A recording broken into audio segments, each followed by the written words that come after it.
Kolesterol tinggi sering disebut silent killer karena banyak orang merasa sehat-sehat saja sampai suatu hari mendadak mengalami serangan jantung atau stroke. Yang lebih mengejutkan, kolesterol tinggi sering tidak menimbulkan gejala sama sekali. Jadi, bagaimana kita bisa mengetahuinya? Nah, di video ini kita akan menjawab hampir semua pertanyaan yang paling sering ditanyakan tentang kolesterol atau kolesterol tinggi. Apa sebenarnya kolesterol? Kenapa kolesterol bisa tinggi? Benarkah makan telur selalu menyebabkan kolesterol tinggi? Apa bedanya kolesterol baik dan kolesterol jahat? Apa yang akan terjadi jika kolesterol dibiarkan?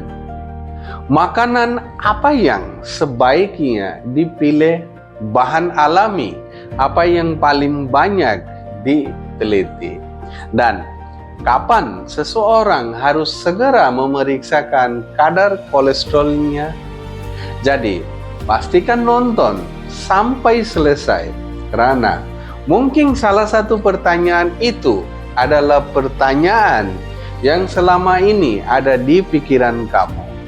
Kalau kamu suka konten kesehatan berbasis penelitian ilmiah dengan bahasa yang mudah dipahami, jangan lupa subscribe karena setiap minggu kita membahas berbagai topik kesehatan yang bermanfaat. Oke, let's start the video. Apa sebenarnya kolesterol? Banyak orang menganggap kolesterol adalah musuh atau enemy. Padahal tidak sepenuhnya benar. Kolesterol adalah lemak yang sebenarnya dibutuhkan tubuh untuk membentuk hormon, vitamin D, dan membran sel. Masalah muncul ketika kadar LDL atau yang sering disebut kolesterol jahat terlalu tinggi sehingga mulai menumpuk di dinding pembuluh darah. Menurut American Heart Association (AHA) dan World Health Organization (WHO), kadar LDL yang tinggi merupakan salah satu faktor risiko utama penyakit jantung dan stroke. Second questions, pertanyaan yang kedua. Kenapa kolesterol bisa tinggi? Banyak faktor yang berperan.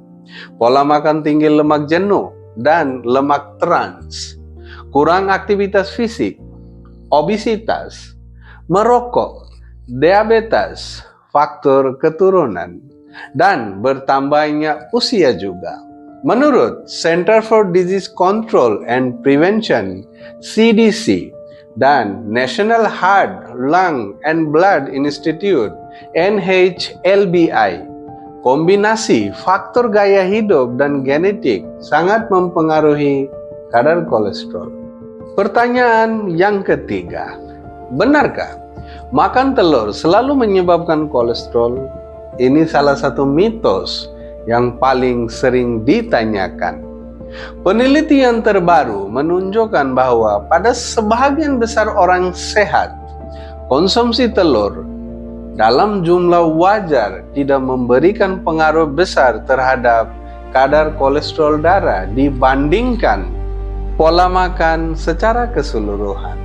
Yang justru lebih berpengaruh adalah konsumsi lemak jenuh, makanan ultra proses, dan lemak trans. Hal ini didukung oleh American Heart Association dan Harvard T.H. Chan School of Public Health. Pertanyaan yang keempat, apa bedanya kolesterol baik dan kolesterol jahat? LDL, low density lipoprotein, ibarat truk yang membawa kolesterol ke seluruh tubuh. Jika jumlahnya berlebihan, sebagian kolesterol bisa tertinggal di dinding pembuluh darah. Sebaliknya, HDL, high density lipoprotein, membantu membawa kelebihan kolesterol kembali ke hati untuk diproses. Karena itu HDL sering disebut kolesterol baik atau good cholesterol. Penjelasan ini sejalan dengan informasi dari Mayo Clinic dan NHLBI. Apa yang terjadi kalau kolesterol dibiarkan? Penumpukan kolesterol dapat membentuk plak di pembuluh darah, proses yang dikenal sebagai arteriosklerosis. Seiring waktu, pembuluh darah menjadi semakin sempit sehingga aliran darah ke jantung atau otak dapat terganggu. Jika plak pecah, bisa terbentuk bekuan darah yang meningkatkan risiko serangan jantung atau stroke. Hal ini dijelaskan oleh American Heart Association dan European Society of Cardiology (ESC).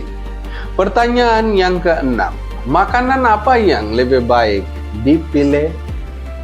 Perbanyak sayuran, kacang-kacangan, ikan berlemak seperti salmon atau sardine, oat dan biji-bijian utuh, minyak zaitun atau olive oil. Batasi gorengan, daging olahan, makanan tinggi lemak trans, minuman tinggi gula. Menurut Harvard School of Public Health dan AHA, pola makan seperti ini dapat membantu menjaga kesehatan jantung. Pertanyaan seterusnya yang ketujuh, apakah ada bahan alami yang banyak diteliti? Yes, ada. Tapi ingat, remember, bahan alami bukan pengganti obat. Home remedy yang pertama, oat atau beta-glucan. Oat mengandung serat larut beta-glucan yang telah banyak diteliti terkait penurunan kadar LDL sebagai bagian dari pola makan sehat. Didukung oleh penelitian di The American Journal of Clinical Nutrition dan rekomendasi FDA mengenai klaim kesehatan serat larut dari oat. Home remedy yang kedua, bawang putih. Bawang putih mengandung senyawa lysine yang telah diteliti terkait kesehatan kardiovaskular.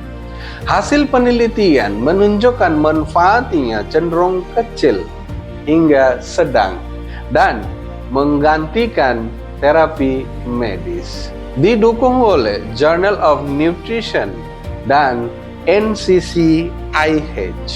Home remedy yang ketiga, teh hijau atau green tea. Teh hijau kaya catechin, antioksidan yang telah diteliti terkait profil lipid dan kesehatan pembuluh darah. Didukung oleh Nutrient dan Cochrane Library. Pertanyaan seterusnya yang ke-8. Kapan harus memeriksa kolesterol?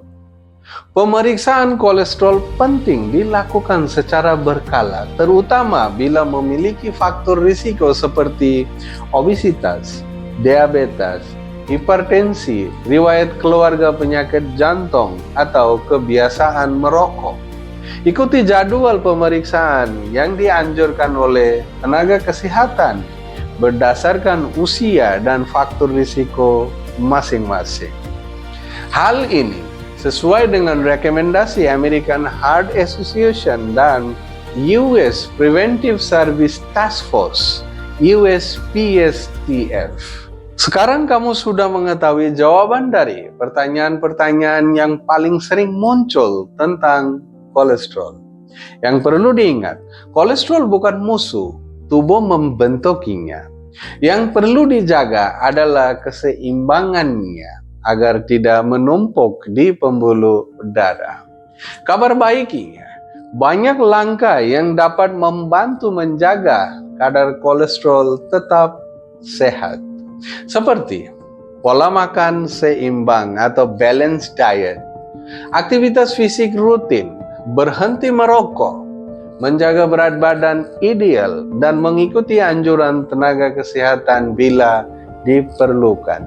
Kalau video ini bermanfaat, tuliskan di kolom komentar pertanyaan apa lagi yang ingin kamu ketahui tentang kolesterol. Siapa tahu pertanyaan kamu akan menjadi topik video berikutnya. Jangan lupa like, subscribe, dan share video ini kepada keluarga dan teman-teman agar semakin banyak orang mendapat edukasi kesehatan yang akurat. Well, disclaimer, video ini bersifat edukasi dan tidak menggantikan konsultasi, diagnosis, maupun pengobatan dari dokter atau tenaga kesehatan profesional. Jangan menghentikan atau mengubah pengobatan tanpa berkonsultasi dengan tenaga kesehatan.